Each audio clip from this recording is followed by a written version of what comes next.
लगता है कांग्रेस अपना आपा खो बैठी है। गुजरात के मुख्यमंत्री को बंदर कहना यह अभद्रता की सीमा को लांघना है और यह अपमान गुजरात के मुख्यमंत्री का नहीं है, यह अपमान गुजरात का है और गुजरात की जनता इस अपमान का करारा जवाब आने वाले चुनाव में देगी। कांग्रेस के वहां के नेता मुख्यमंत्री को बंदर कहते हैं। अरे बंदर बात करने वाले तो कांग्रेस ही होते हैं और इसलिए इस तरह की अभद्र भाषा की हम घोर भर्त्सना करते हैं। कांग्रेस के पास गुजरात में कोई मुद्दा नहीं है। हर चुनाव में और पिछले 3 महीने से खासकर गुजरात के मुख्यमंत्री, लोकप्रिय मुख्यमंत्री नरेंद्र मोदी का चरित्र हनन करने का और अभद्र उनके लिए भाषा का प्रयोग कांग्रेस के नेताओं द्वारा कर रहे हैं। कभी मौत का सौदागर कहा, कभी आदमखोर कहा, अब बंदर कहा और इसलिए हमने कहा कि ये गुजरात के मुख्यमंत्री नरेंद्र मोदी का व्यक्ति का अपमान नहीं है, यह गुजरात का अपमान है और इसका बदला गुजरात की जनता करारा जवाब देकर देगी।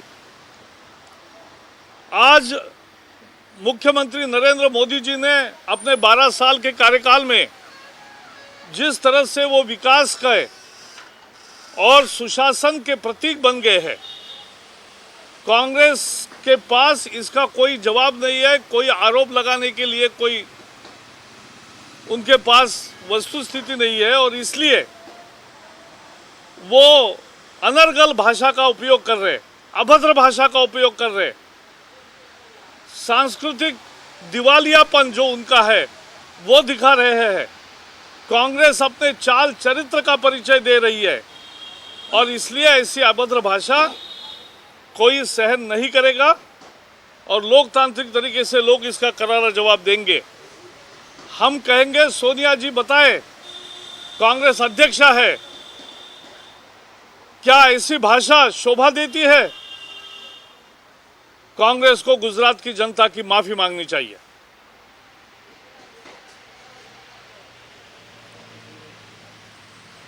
The intemperate language used by Banki,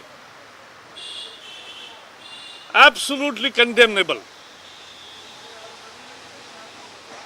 This intemperate language is the result of their frustration. Chintan Shivir at Surajkund. Country wants to know from Congress how they are going ahead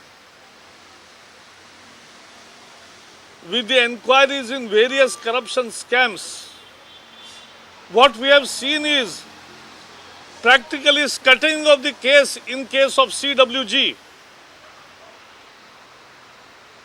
trying to cover up the 2G investigation also. Now they want to finish the coal scam investigation. They are not ready for impartial probe and cancellation of coal block allocation. We want to raise one question to the Prime Minister. If in CWG the final signatory is responsible, why in coal scam the intermediate signatories are responsible and not the final signatory, which is the Prime Minister as a coal minister has sanctioned every allocation, has signed as he is the final signatory to the sanction in each coal blocks during 2006 and 2009. And it's a massive monumental corruption.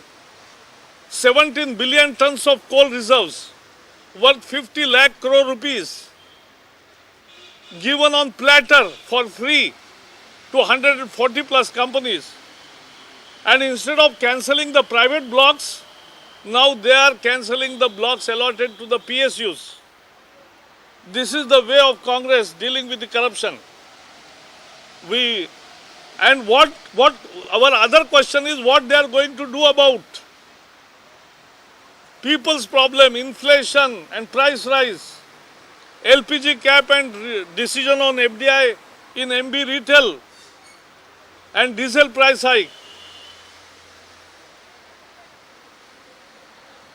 We demand and reiterate people's demand that all the three anti-people decisions, capping of LPG cylinders to 6, raising the prices of diesel by ₹5 and allowing FDI in MB retail should be immediately rolled back.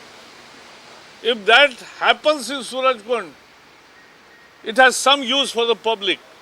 Otherwise, it is a useless exercise. The Chintan Shibir should actually now calculate how much they have defrauded the nation, how much loot and plunder they have indulged into. They have also betrayed the people of Telangana. They are not taking decision on Telangana, on LPG, on MB retail, on diesel price hike. All those three anti-people decisions should be rolled back and immediate statehood of Telangana should be granted. आज कांग्रेस का चिंतन शिविर हो रहा है. हर party अपना चिंतन शिविर कर सकती है, लेकिन हम आज देश की जनता सवाल पूछ रही है कि जनता को सबसे तकलीफ देने वाला जो निर्णय, जन विरोधी निर्णय उन्होंने किए हैं कि गैस सिलेंडर केवल 6 मिलेंगे, ज्यादा सिलेंडर के लिए 1000 रुपये लगेगा, यह जन विरोधी निर्णय वापस होगा कि नहीं?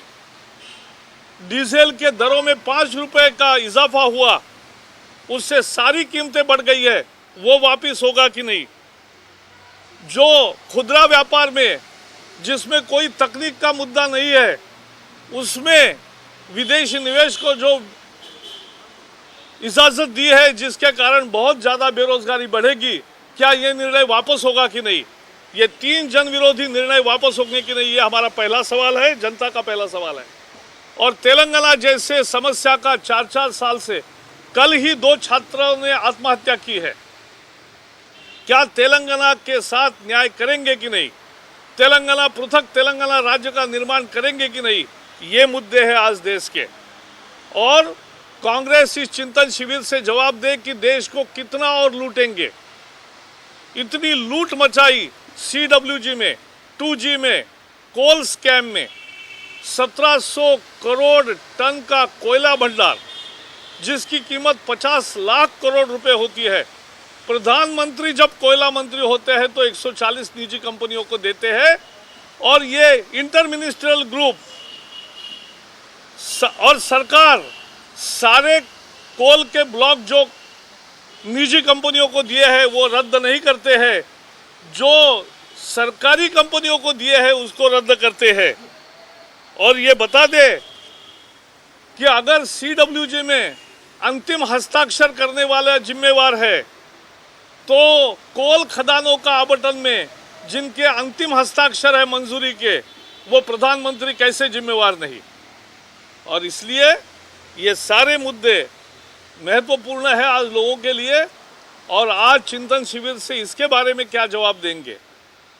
और भी एक मुद्दा है कि इंदौर के कोर्ट ने CBI के जांच का दिग्विजय जी के खिलाफ आदेश दिया है.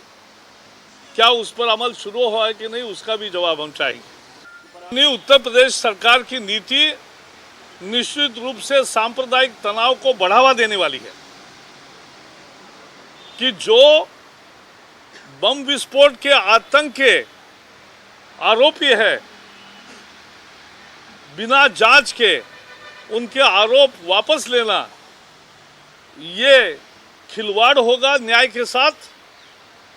और जिस तरह से उत्तर प्रदेश में लगातार सांप्रदायिक तनाव बढ़ाने की जानबूझकर घटनाएं हो रही है, इलाहाबाद गोरखपुर से लेकर गाजियाबाद तक, और जिस तरह से पुलिस पर हमले हो रहे, जिस तरह से बुद्ध मूर्ति और बाकी स्मारकों को तोड़ा जा रहा है, और जिस तरह से एक सांप्रदायिक तनाव फैजाबाद और विभिन्न क्षेत्रों में तैयार करने की कोशिश हो रही है, वो बिल्कुल ही एक नई मिलिटेंसी को जगह देने की बात है। और इसलिए इसकी हम भर्त्सना करते हैं उत्तर प्रदेश सरकार की नीतियों की, और सांप्रदायिक सौहार्द कायम करने के लिए कदम उठाने चाहिए, यह हम मांग करते हैं। हम राम में विश्वास रखते हैं। राम जेठमलानी क्या कहते हैं, इससे हमारी सहमति नहीं है। If somebody is saying that it is for the city urban women and not for the rural women, the whole Panchayat Raj reservations have succeeded in bringing out the best of rural women also. And they are leading panchayats, Jila Parishads, corporations, municipalities and Gram Panchayats. So, this is the reality of India, a changing reality of India, empowered womenhood of India. And he has insulted that empowered womenhood of India. We condemn that. इसको हिंदी में बोल दीजिए। ये जो मुलायम जी ने महिला आरक्षण पर अपनी टिप्पणी की है, किसी का विरोध हो वो अलग चीज होती है, लेकिन ये ग्रामीण महिलाओं के लिए नहीं है, ये शहरी महिलाओं के लिए कहना बहुत ही अन्यायपूर्ण है। क्योंकि पंचायत राज में, ग्राम पंचायतों में, जिला परिषद और नगर पालिका, नगर निगमों में जिस तरह से महिलाओं को 50% आरक्षण मिला है और जिस तरह से वो वहन कर रही है, हमारी बहनें जिस तरह से उसको संभाल रही है, वो गर्व की बात है देश के लिए। और ये महिलाओं का सशक्तिकरण का एक मंत्र बन गया है। उसके जगह उसको नकारते हुए खुद उनकी बहू भी आई है लोकसभा में, जिसका हमने स्वागत किया। तो ऐसे स्थिति में शहरी और ग्रामीण महिलाओं में इस तरह का भेद करके महिलाओं के आरक्षण का विरोध करना नाजायज है, हम इसको सही नहीं मानते। See, one thing is very absolutely sure. The way Congress has used, abused and misused the CBI, institution like CBI is deplorable. And we have seen how CBI in present dispensation has become the most trusted ally of UPA. They can tweak the stand of CBI to suit the political convenience of the Congress. Congress is responsible for misuse of CBI. So that is always a worry. So people are discussing, and as we have said yesterday, what Comptroller Auditor General has said are important issues which should be debated.